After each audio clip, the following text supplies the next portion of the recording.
Fir'aun matinya di Laut Merah, kita pikir lautnya merah. Banyak waktu kita haji, umroh, tengok lautnya biasa saja. Sama dengan benang biru.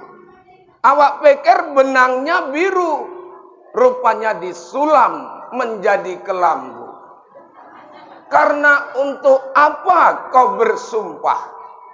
Menutupi malu, semua orang tahu siapa dirimu. Engkaulah yang membuat luka. Makanya sekarang aku putuskan berpisah denganmu. Karena orang lain berlabuh, aku yang tenggelam. Riwayat Maggie Jack.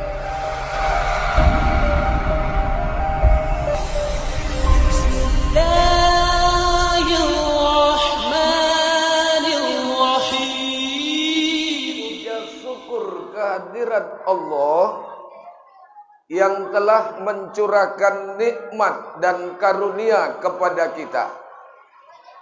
Pagi ini kita berkumpul di masjid yang kita cintai dalam rangka memperingati maulidnya junjungan kita.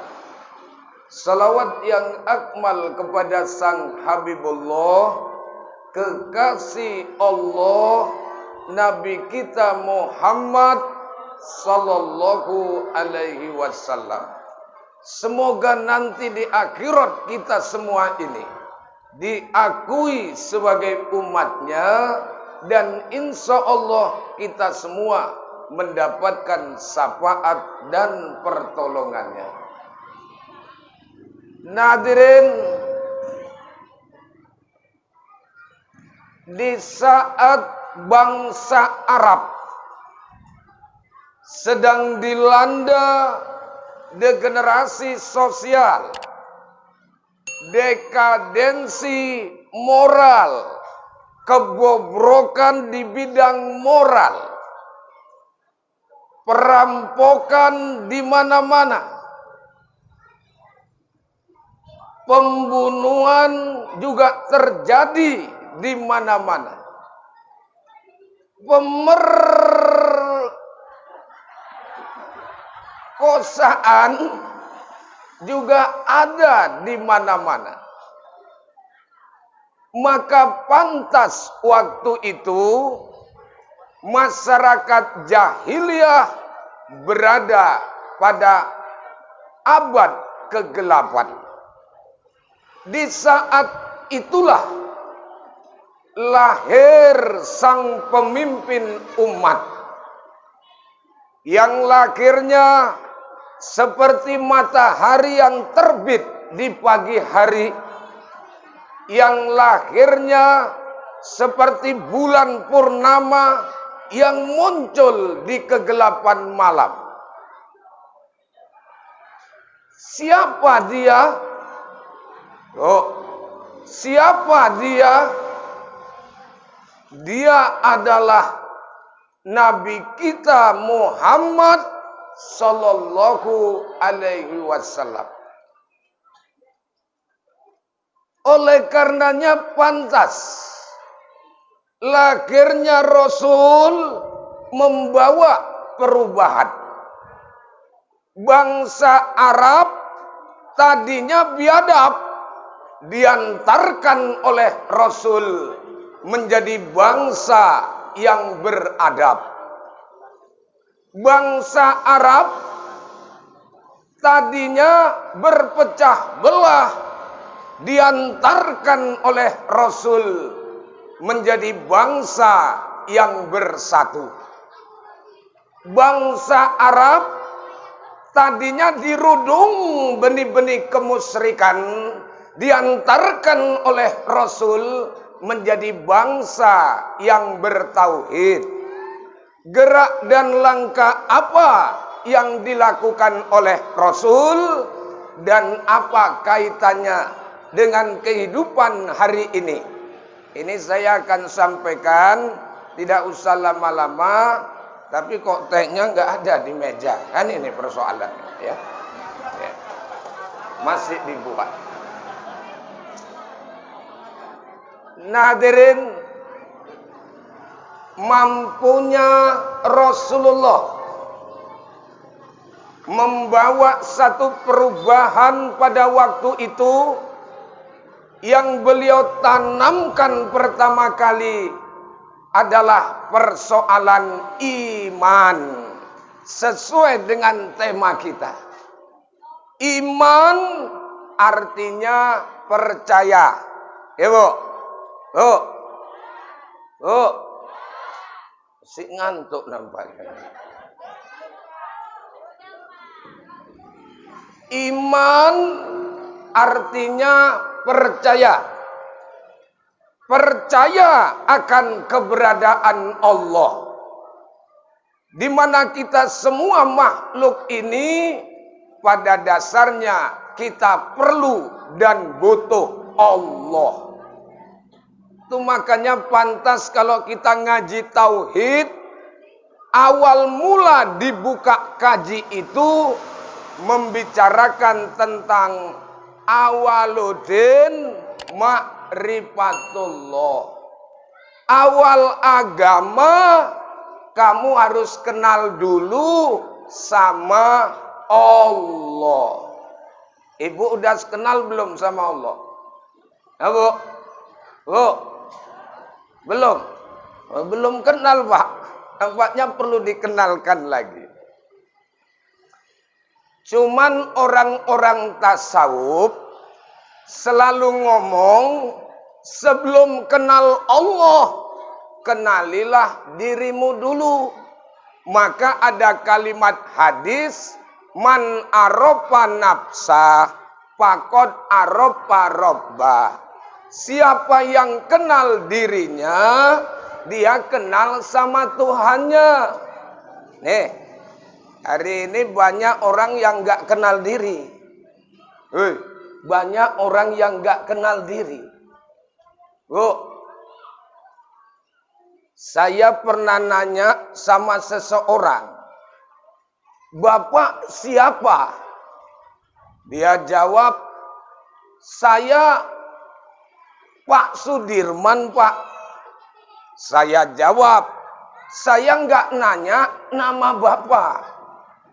Bapak siapa? Terus dia bilang, saya kerja di PT P3 Nusantara. Saya nggak nanya kerjaan Bapak. Bapak itu siapa? Terus dia bilang, saya tinggal di Jalan Semencirim. Terus saya jawab, saya nggak nanya alamat Bapak. Bapak itu siapa? Bingung. Linglung dia. Berarti dia tidak kenal dirinya. Banyak orang yang nggak kenal diri, lupa diri. Siapa itu? Fir'aun. Fir'aun itu lupa diri sampai dia ngaku jadi Tuhan. Kenal ibu sama Fir'aun? Ya, Bu? Nggak kenal? Sama aku pun nggak kenal. Fir'aun karena tinggi kekuasaannya mengaku diri sebagai Tuhan. Allah marah. Fir'aun ditenggelamkan dalam Laut Merah. Dulu waktu kita masih kecil, Bu, ngaji sama guru-guru ngaji di kampung, cerita Fir'aun matinya di Laut Merah, kita pikir lautnya merah. Rupanya waktu kita haji, umroh, tengok lautnya biasa saja. Sama dengan benang biru. Awak pikir benangnya biru. Rupanya disulam menjadi kelambu. Karena untuk apa kau bersumpah? Menutupi malu. Semua orang tahu siapa dirimu. Engkaulah yang membuat luka. Makanya sekarang aku putuskan berpisah denganmu. Karena orang lain berlabuh, aku yang tenggelam. Riwayat Maggie Jet.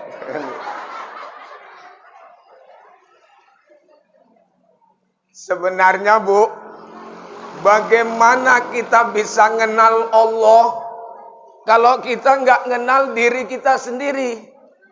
Maka untuk kenal diri sendiri, tanyakan tentang diri ini. Dari mana saya ini? Sedang di mana saya ini? Mau kemana saya ini? Ini kalau dalam lagu nasyid judulnya Sadarilah. Sadarilah, wahai manusia, dari mana,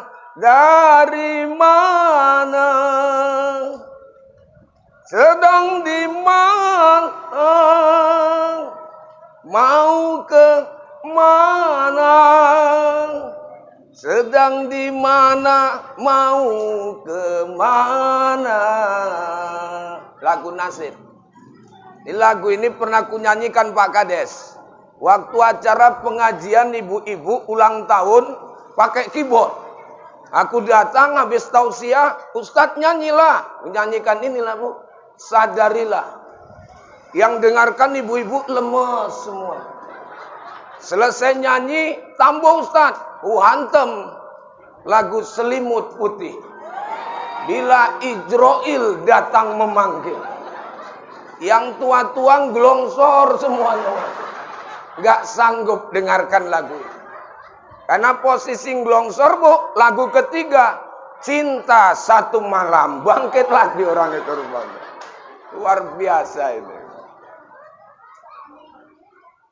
Nah kalau ditanya siapa kita, jawabannya An-Nahl 78. Wallahu akhrajakum min butuni ummahatikum la ta'lamuna syai'a wa ja'ala lakumus sam'a wal absara wal afidah la'allakum tashkurun. Allah telah keluarkan kamu dari perut ibumu, sungguh kamu tidak mengetahui dan membawa apa-apa. Yang mengeluarkan kita dari perut emak kita, ini Allah. Bukan bidan, bukan dukun. Makanya kadang-kadang ada orang mau melahirkan, bidannya sudah ada, dukun sudah ada, tapi bayi nggak mau keluar. Kalau bayi nggak mau keluar Bu, ambil air putih, bacain doa nur nubuat, minumkan 3 kali selawat, hapuskan ke perut, insya Allah bayi keluar. Semalam tetanggaku gitu Pak, ku bacain 5 menit bayinya keluar. Giliran istriku ku bacain, masuk rumah sakit operasi. Kadang-kadang untuk orang lain manjur, untuk bini sendiri malah kabur kelihatannya. Yang mengeluarkan kamu dari perut ibumu, itu Allah. Ketika kamu lahir, apa sih yang kamu punya? Apa sih yang kamu bawa? Allah berikan wa ja'ala lakumus sam'a, pendengaran. Rupanya pendengaran ini pertama kali dikasih Allah dan terakhir kali nanti dicabut oleh Allah. Kenapa bayi yang lahir harus diajankan? Karena telinganya sudah berfungsi untuk mendengar. Kenapa orang sakaratil maut di saat kondisinya sudah lemah, matanya sudah kabur, ngomongnya pun sudah payah, kok dibisikin dengan kalimat tauhid? Karena telinganya masih tajam. Jangankan telinganya masih tajam di dunia ini, nanti setelah masuk di alam barzah, ternyata telinga jenazah iputun masih tajam untuk mendengar. Maka pantas kalau ada kita meninggal dunia, kita sudah kebumikan, tidak kita tinggal pulang terus. Pak Bilal reksona setia setiap saat. Dia duduk di samping kubur, dia ajarkan kalimat talqin. Si Polan, 7 langkah kami melangkahkan diri dari sini. Akan datang kepadamu malaikat munkar dan nakir. Jangan kau resah, jangan kau gelisah. Menunggu di sana tempat yang kau janjikan di sudut sekolah. Kalau ditanya nanti Marob buka, siapa Tuhanmu? Allah. Man nabiuka, siapa nabimu? Muhammad sallallahu alaihi wasallam. Ma kiblatuka, kemana kiblatmu? Jawabannya apa? Kiblatnya mana? Kiblat Ka'bah. Ka'bah P3 bukan ya Pak? Ka'bah itu jawabannya Ka'bah. Itu. Ma imamuka, apa imammu? Al-Quranul Karim. Bukan imam sembahyang tarawih. Ini ditanya ma imamuka, biasanya wak somat Pak kalau nggak ada halangan, tempeleng malaikat baru tahu. Bu, ini semua bakal dialami. Masuk ke kuburan itu Bu, alam barzah, seremnya minta ampun. Itu kalau dalam kitab perukunan, malam pertama di alam barzah merupakan malam yang sangat keras, malam yang sangat menyeramkan. Malam pertama di alam barzah. Gak usahkan malam pertama di kuburan, malam pertama masuk polsek aja, malam pertama serem itu. Pokoknya yang setiap malam pertama serem dan kelihatan. Ibu bayangkan apa? Astagfirullahaladzim. Maka di kitab itu, kalau ada saudara kita meninggal, bantulah dengan sholat sunat adiyah ba'da maghrib. Usolli sunatan hadiatan khususon ila ruhi si Polan rok'ataini lillahi ta'ala. Insya Allah dibangkitkan 1000 malaikat di kuburnya, menjadi penerang malaikat itu sampai datangnya hari kiamat. Kalau ibu nggak sembahyang sunat, sedekah. Karena sedekah juga akan menerangi kuburnya. Kalau kita yang hidup sedekah, menolak 70 pintu bala dan 70 pintu musibah. Kalau orang yang suka sedekah, jauh dari bala, jauh dari musibah. Misalnya ibu rajin nyumbang di masjid, lewat di jalan besar, ditabrak motor dump truck. Motor dump truknya yang hancur total. Ibu sendiri tewas mengenas. Oh, dicoba-coba. Ojo dicoba-coba. Tapi kalau enggak dicoba-coba Bu, insya Allah diselamatkan oleh Allah. Dan pernah saya ceritakan waktu di Batang Kuis, dihantam angin puting beliung. Puluhan rumah hancur total. Besok turun bupati. Karena pengurus MUI turun laku. Jumpa bupati. Ditengok. Ustadz, kenapa ada satu rumah itu yang tetap berdiri dan tidak kena angin puting beliung? Kutanyakan, kujumpai Bu Ajah rupanya yang punya rumah. Bu Ajah, yang lain hancur total. Ibu sendiri tetap berdiri menantang. Apa amalan ibu? 2 yang kuamalkan. 1, rajin sedekah. 2, rajin minum jamu tolak angin. Insya Allah. Banyak ngeri juga ini kekuatan jamu tolak angin. Karena 12 angin.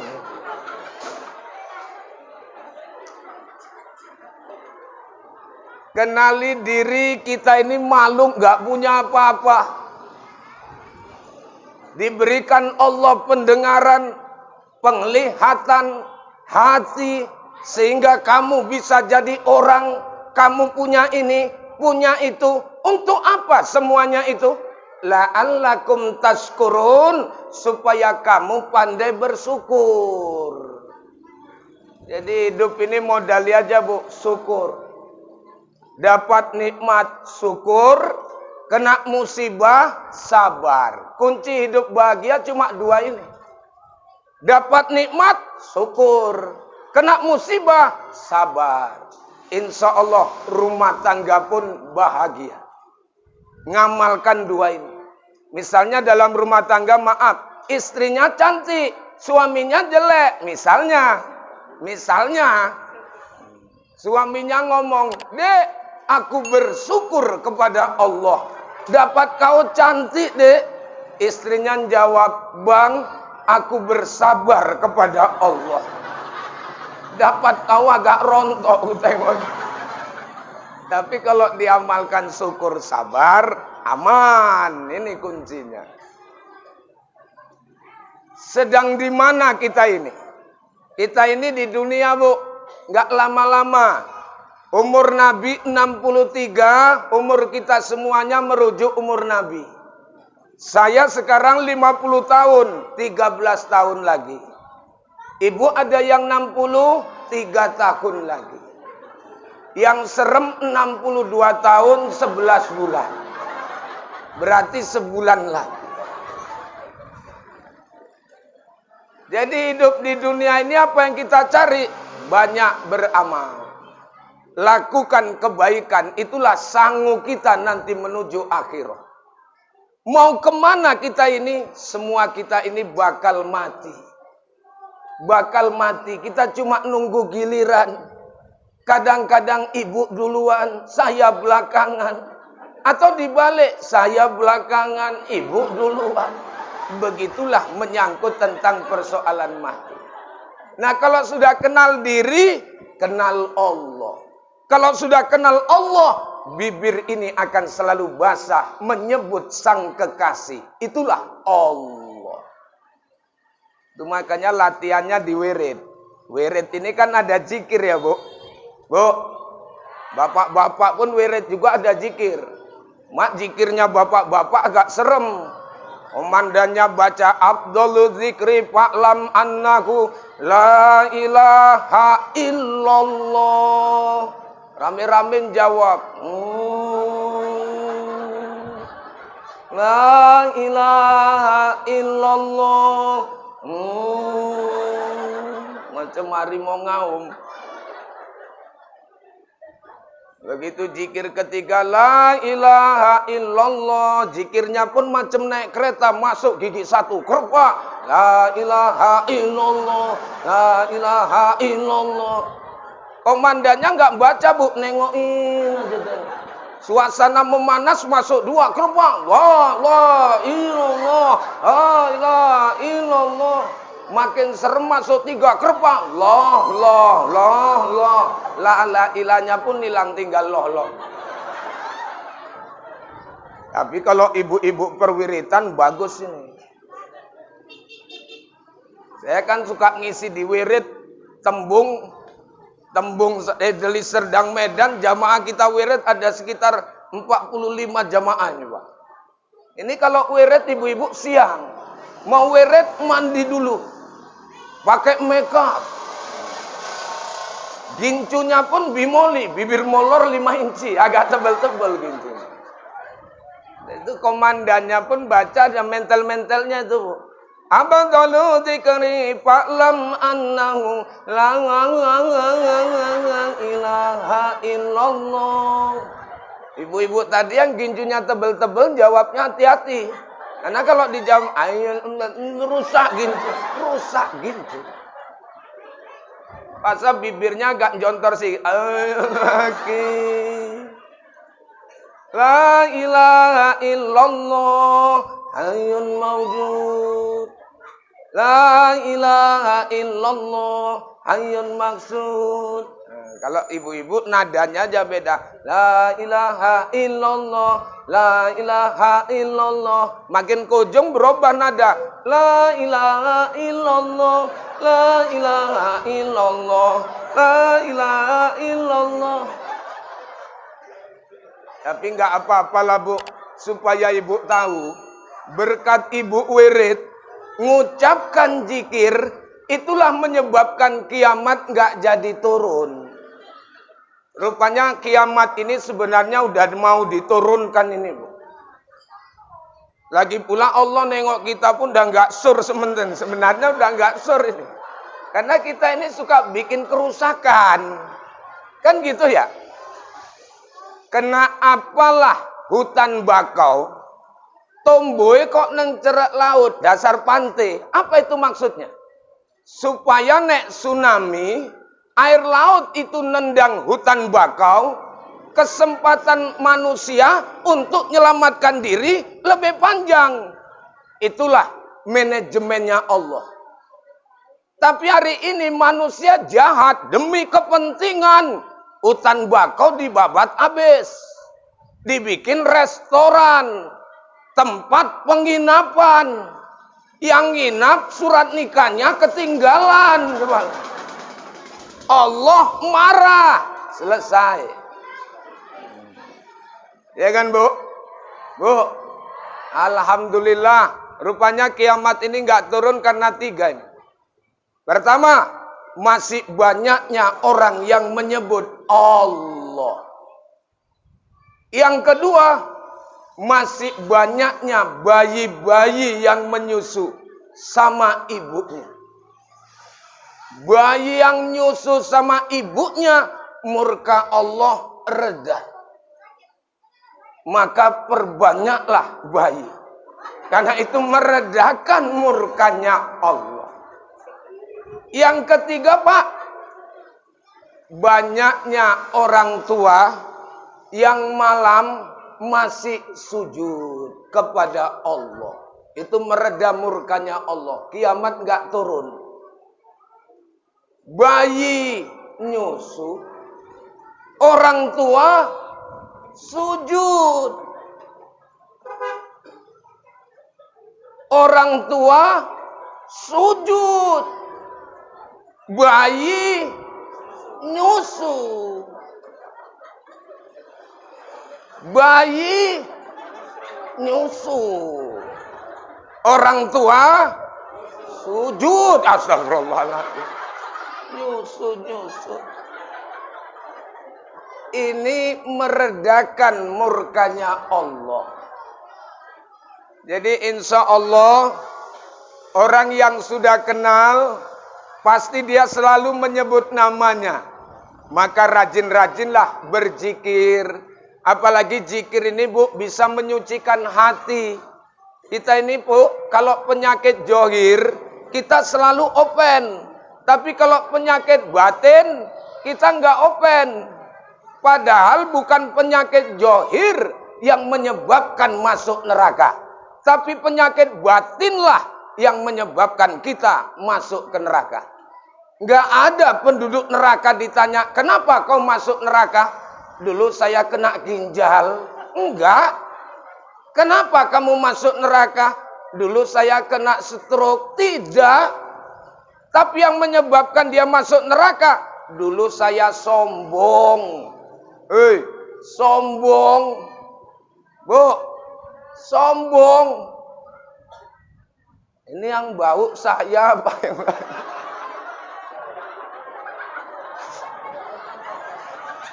soalnya awak nggak iso tutupan. Kabeh do nutup, awak bingung. Padahal awak wis mandi mau pakai embodi meneh. Wedake pun tabita tanggo teh bojoku tanggo. Sing 7,5 Bu gol. Nek 2,5 kan biasaan itu. Wis Bu. Nah kalau begitu, penyakit-penyakit hati ini bisa kita cuci. Kalau hatimu kotor, hatimu berpenyakit, inilah yang selalu muncul. Saya bilang penyakit hati itu disimpulkan namanya penyakit aid. Aid apa? A-nya angku, I-nya iri, D-nya dengki, S-nya serakah. Ini penyakit-penyakit hati. Ya Bu? Penyakit hati. Cuci penyakit hati itu. Dengan apa? Banyak zikir kepada Allah. Maka zikir di mana-mana. Coca-Cola. Di mana saja. Kapan saja. Zikir kepada Allah. Belanja zikir. Naik becak zikir. Bang, stop. Abdul zikri fa'lam annahu la ilaha illallah. La illallah. La ilaha. Turun insya Allah nggak bayar. Tukang becaknya pun maklum orang sinting apa yang dimintain ongkos. Ini zikir perbanyak, ya. Iman. Kalau sudah cerita iman, kenal dengan Allah, merasa dekat dengan Allah, Allah yang ngawasi kita. Maka kalau kita sudah merasa diawasi Allah, kita pun tidak akan berbuat yang macam-macam. Kenapa? Diawasi. Pertama. Kedua yang ditanamkan oleh Rasul setelah iman, ibadah. Iman ini kalau gambaran pohon, dia ini akarnya. Ibadah ini dahan dan daunnya. Dahan daun itu akan subur kalau akarnya mantap. Dan ibadah lebih tertuju kepada apa? Inilah perintah yang Rasul ngambilnya sampai dipanggil oleh Allah. Salat yang 5 waktu. Makanya pesan Rasul sama kita terakhir apa, Bu? Ummati solati. Bukan ummati jakati. Enggak. Ummati puasa Ramadan. Tidak. Kenapa sholat? Karena sholat beda dengan ibadah yang lain. Perintah zakat untuk orang kaya. Yang miskin nggak usah zakat. Mau zakat pakai apa? Perintah puasa untuk yang sehat. Yang sakit nggak usah puasa dulu. Tapi perintah sholat. Nggak kenal kaya. Nggak kenal miskin. Nggak kenal sehat. Nggak kenal sakit, macam manapun harus ditegakkan. Nggak bisa berdiri, duduk. Duduk nggak sanggup, berbaring. Berbaring nggak sanggup, sholat pakai pejam mata. Pejam mata nggak sanggup, umumkan di masjid waktu subuh. Berarti dia sudah kembali ke hadirat Allah. Waktu saya kemarin tugas di BNN nangani kasus narkoba, saya sempat meninjau di Masjid Al-Kamal kan ada tempat rehabilitasi. Setelah itu saya main-main ke perkemahan Bumi Sibolangit. Ada anak SMA pramuka kemah.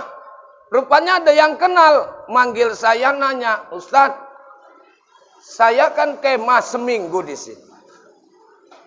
Kalau pakaian saya kotor, macam mana saya sholat?" Saya bilang, kalau pakaianmu kotor, kau tetap sholat. Tutup auratmu, pakai koran. Koran nggak bawa, Pak. Ambil daun-daunan. Persis Tarsan kau sholat. Daun-daunan nggak ada, Pak. Pakai lumpur. Di kitab Sabilal Muhtadin, kalau kita nggak punya pakaian, pakai lumpur boleh. Persis mak lampir lah itu. Lumpur nggak ada, itu darurat. Begitu masuk waktu, maaf, silakan kau sholat, walaupun telanjang bulan. Karena darurat. Cuma jangan berjamaah, sendiri-sendiri. Karena kalau berjamaah serem juga ini. Imamnya takbir, wah, makmum di belakang, Allah Akbar. Imam ruku, makmum nyanteng. Imam sujud, imam sujud. makmumnya berpikir.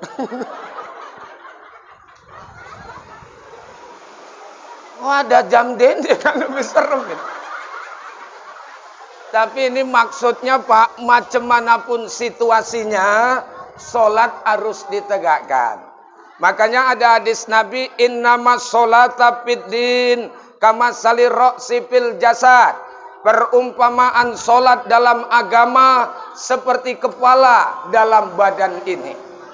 Mungkin orang kalau nggak punya tangan, maaf, masih bisa hidup.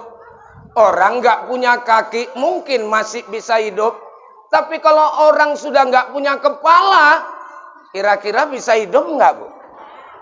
Kalaupun hidup juga, mungkin turunan kuntilanak, kan gitu ya? Begitulah gambaran sholat ini.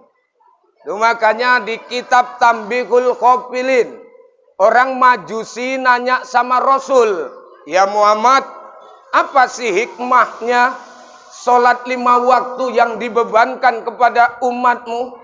Nabi jawab, sholat zuhur dikerjakan pas api neraka jahanam menyala. Siapa yang sembahyang zuhur, insya Allah gak masuk ke neraka jahanam. Sholat asar, waktu Nabi Adam makan buah khuldi. Siapa yang sembahyang asar, dia akan dapatkan dirinya seperti bayi yang baru keluar dari perut ibunya. Gak bawa dosa, dia macam bayi yang baru lahir. Sholat asar. Sholat maghrib, waktu Nabi Adam berdoa, doanya dikabulkan. Akhirnya siapa yang selesai sholat maghrib, berdoa apa saja, dikabulkan sama Allah. Jadi Nabi Adam itu karena ada salah, dikeluarkan dari surga, akhirnya tobat, pada maghrib itulah beliau berdoa. Nabi Adam, Bu, keluar dari surga, dosanya satu. Dosanya satu, keluar dari surga. Lah kita dosanya banyak, mau masuk. Mau masuk. Nabi Adam dosanya satu, keluar dari surga. Lah kita dosanya banyak, mau masuk. Mau masuk.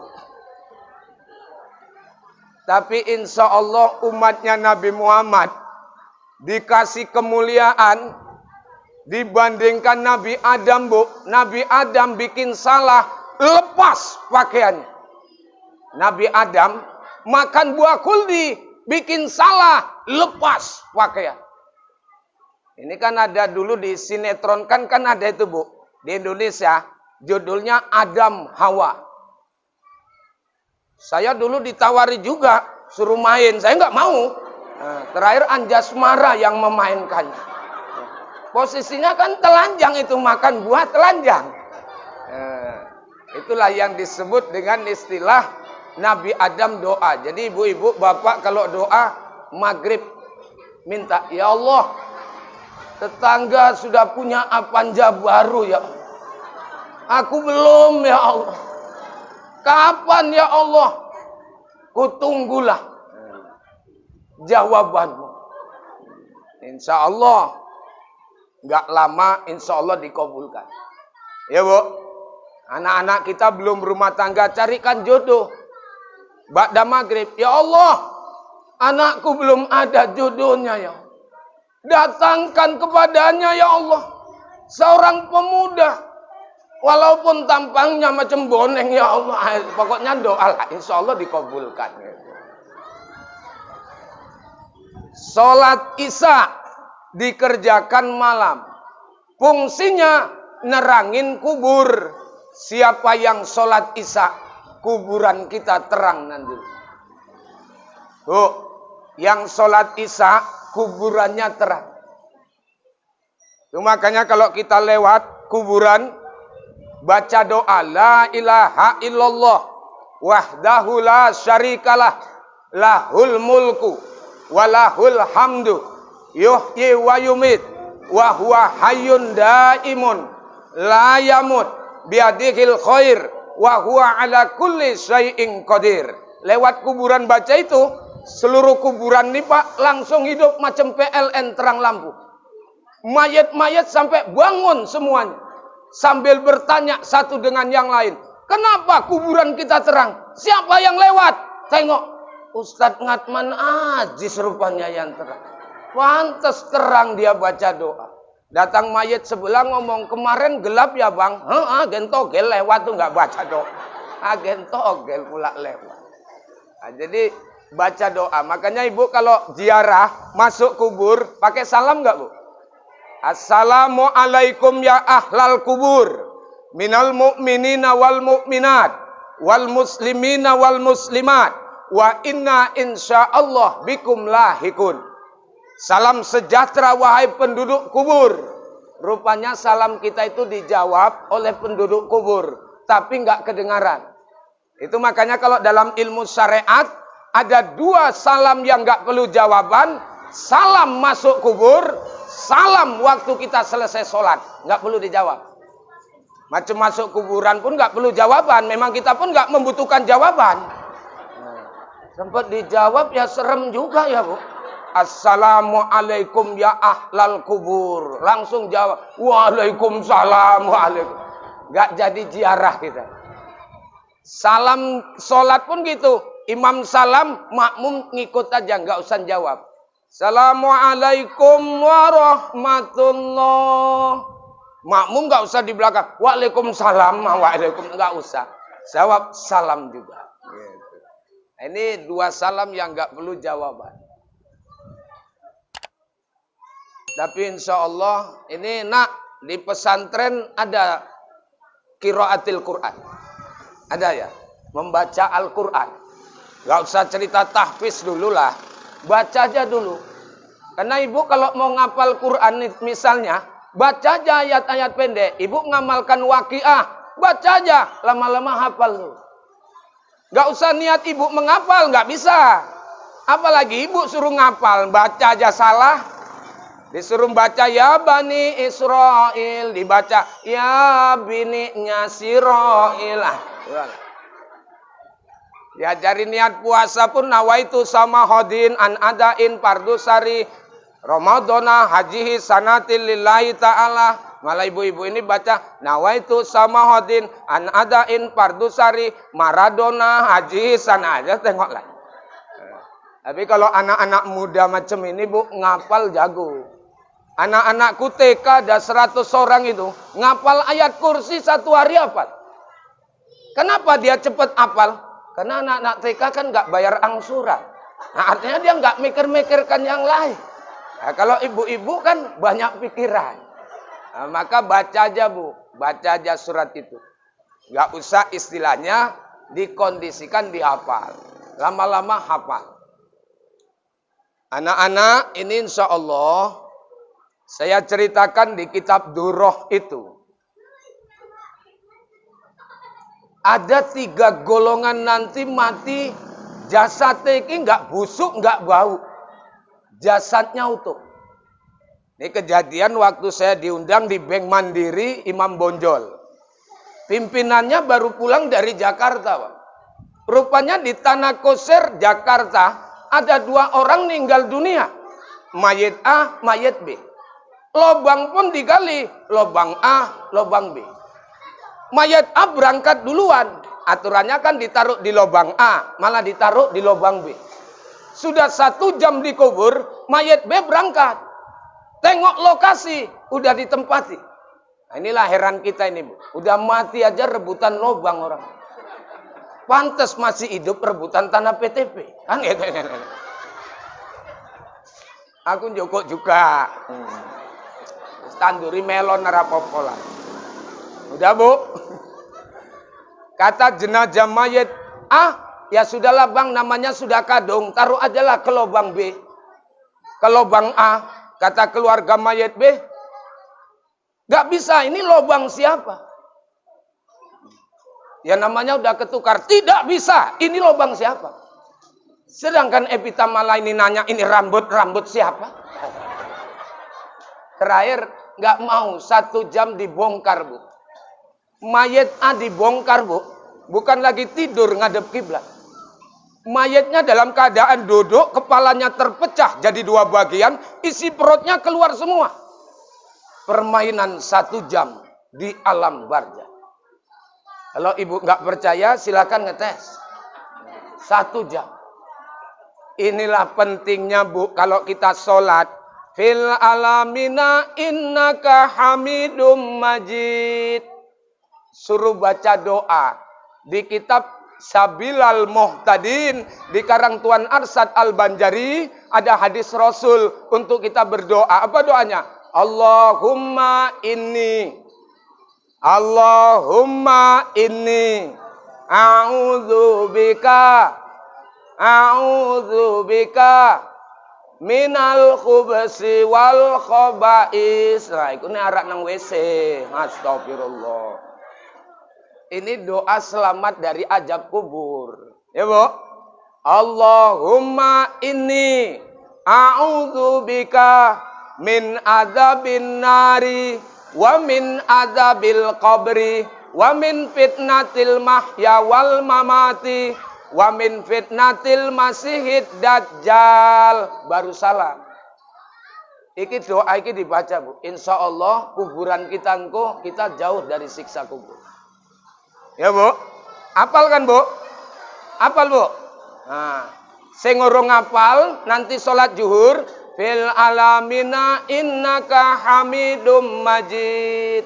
Cukup ngomong dalam hati. Yang dibaca Ustaz tadi, Assalamualaikum warahmatullahi. Orang enggak apal itu. Ini 3 golongan nanti dimuliakan Allah. Siapa mereka? Pertama yang suka tilawah, baca Quran rajinlah. Ya, Bu. 1 hari 1 juz, sebulan udah 30 juz, khatam Quran luar biasa. Ibu-ibu kita di Palestina dihantam Israel, mereka tetap baca Quran, 4 hari khatam Quran. Ibu-ibu di kampungku ditembung 3 hari 2 juz.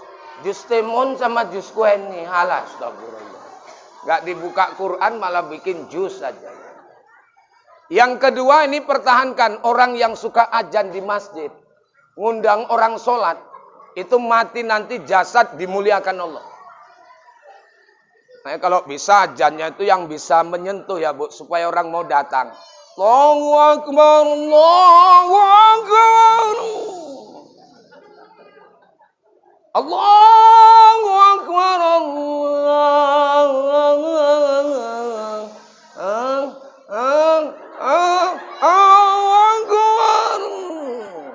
Orang pun rame berdatangan, Bu. Dia mau nengok yang azan ninggal apa enggak. Nah, lagunya putus-putus.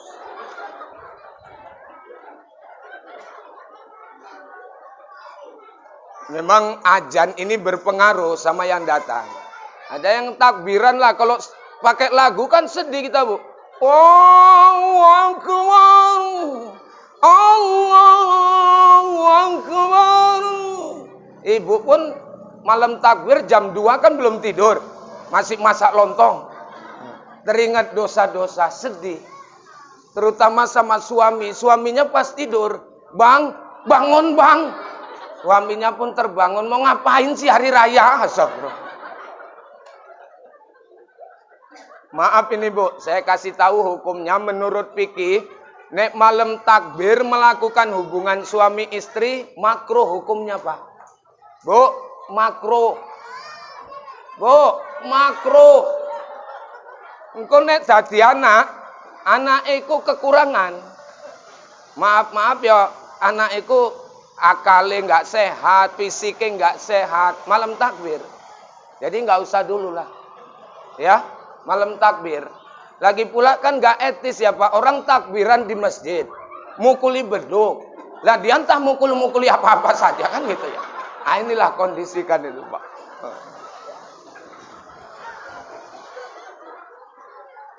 Ya kan sedih, Bu. Saking sedihnya pun begitu terbangun mau ngapain? Minta izin, Bang. Ibu pun mundur ke belakang 3 meter. Tiarap, langsung dekati suami. Pegang tangannya. Minta izin ya, Bang. Enggak gitu. Gunakan kata yang lebih sahdu. Bang, Dosaku banyak, Bang. Sebanyak butir-butir pasir di pantai. Sebanyak buih di lautan. Karya Hairil Anwar. Hari raya. Cuman biasanya di tempat kita hari raya, ibu-ibu sibuk nyalami suami orang. Suami sendiri malah nggak disalami. Wis nandayu tebing, stabat. Ambek sing lanang urung, astagfirullah. Suami dulu. Ya, Bu. Bu. Walaupun dhek mbok piye, mumpung isih eneng enggak apa-apa lah. Karena kalau sudah tiada, kita akan merasa kehilangan. Iya. Kalau sudah tiada, kan gitu.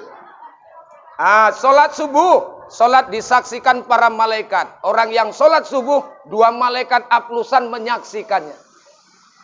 Jadi tegakkanlah sholat dalam ini. Baru yang ketiga yang ditanamkan Rasul, akhlak. Inilah tema kita. Innama bu'istu li utammima makarimal akhlak. Aku diutus ke dunia ini untuk memperbaiki akhlak manusia.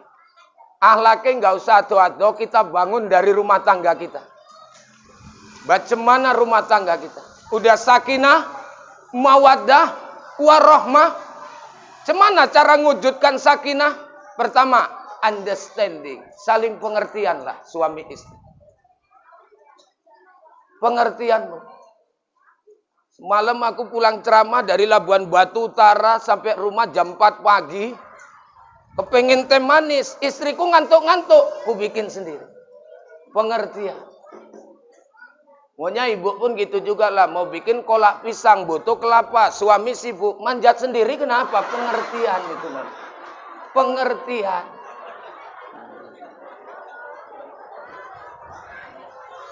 Memang di rumah kita pun sebagai bapak harus pengertian, Pak.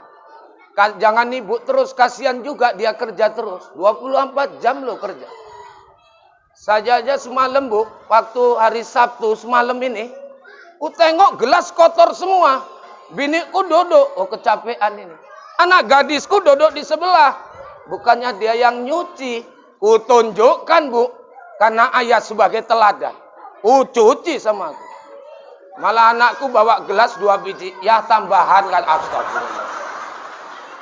Awak jadi korban awak terakhir. Kalau untuk ibu-ibu supaya selamat, jadi istri yang salehah lah, Bu.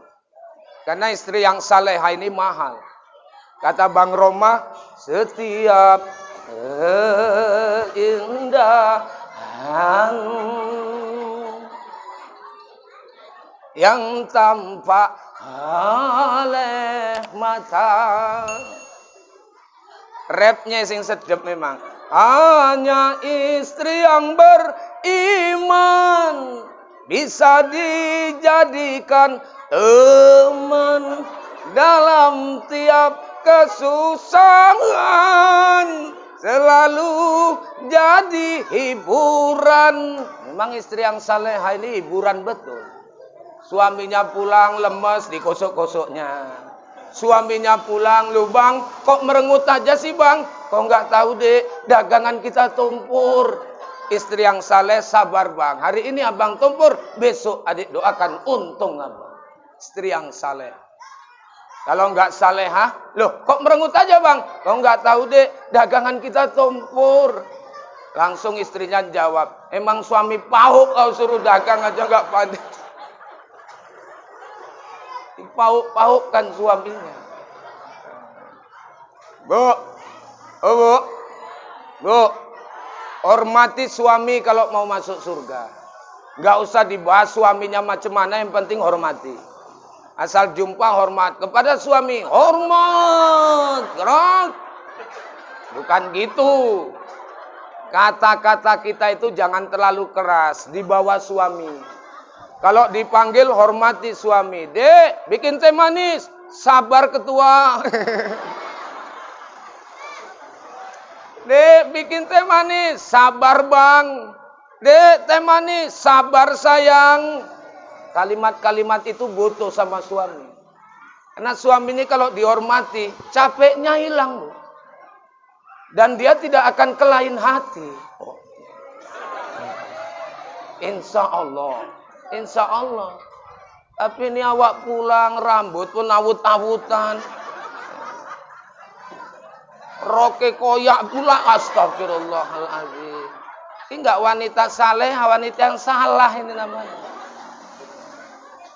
Suaminya duduk, kasih teh manis, bang minum bang. Diminum suami, 1 teguk, pahalanya lebih baik dari sholat sunat selama setahun.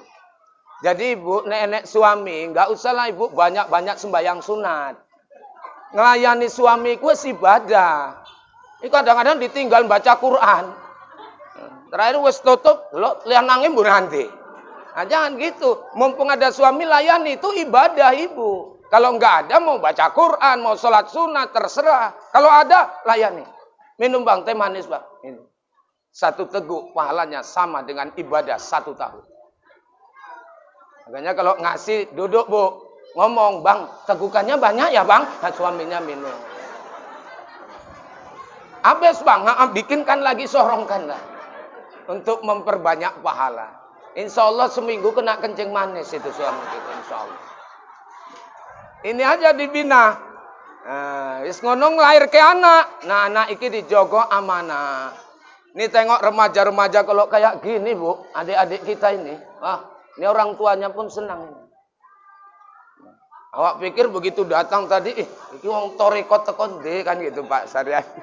Rupanya alhamdulillah anak pesantren ini. Anak pesantren ini, Bu. Saya dulu sempat nyantri juga. Ini enggak tahan 2 bulan pulang. Nyantri dulu. Wong lasak kok nyantri. Ya wa apal al-kalamu wal labzul murakabul mufidu bil wada. Iya nyantri meneh wis de bojo nyantri. Begitulah Bu ya. Nah, kalau punya anak-anak gini dididik. Anak-anak kita sekarang ini lasak ini Bu. Karena dulu kita masih bagus. Kalau ibu bapak masih kecil dulu, dilarang sama orang tua, jangan keluar kamar, dikunci orang tua, aman. Lah sekarang yang mempengaruhi anak-anak kita masuk ke kamar. Masuk ke kamar, Du. Memang anak kita tahan di kamar, tapi entah apa-apa. Tahu-tahu rupanya anak kita pun bergaul, nyangkut kepada hal-hal yang gak baik. Makanya aku sangat prihatin sekali sampai hari ini kalau ada generasi anak-anak kita nyangkut pula kena narkoba, harus kita betul-betul bina lagi. Direhab ke. Memang keuntungannya nih anak kena koyong ini Bu, anaknya pembersih nih Bu. Pembersih. Di rumah resi-resi wae. Kompor gas entek, habis macam lah, pokoknya pembersih. Habis. Tapi kita nggak boleh benci. Kalau anak kita kena gitu, teguran sama orang tua dari Allah. Supaya apa? Kembali kepada kita sebagai orang tua, contohkanlah anak-anak supaya yang baik. Itu aja nih. Jadi kalau insya Allah kalau kita punya anak-anak gini, awak meninggal ditonton ini. Mak, la ilaha illallah. Anak ngerti. Coba ini anak orang tua sekaratul maut pun dia langsung video call. Atau dimasukkan nanti di astagfirullah. Bukan diajarkan. Ajari. Memang payah nanti Bu mengucapkannya. Gak segampang kita ini. Kita kan gampang ini ya Bu. La ilaha illallah. Masih hidup gampang. Sekerat. Bu. La ilaha illallah. Sulit. Pernah mantan biduan Bu. Mau ninggal ku ajarin Bu. La ilaha illallah. Malah dibaca. La.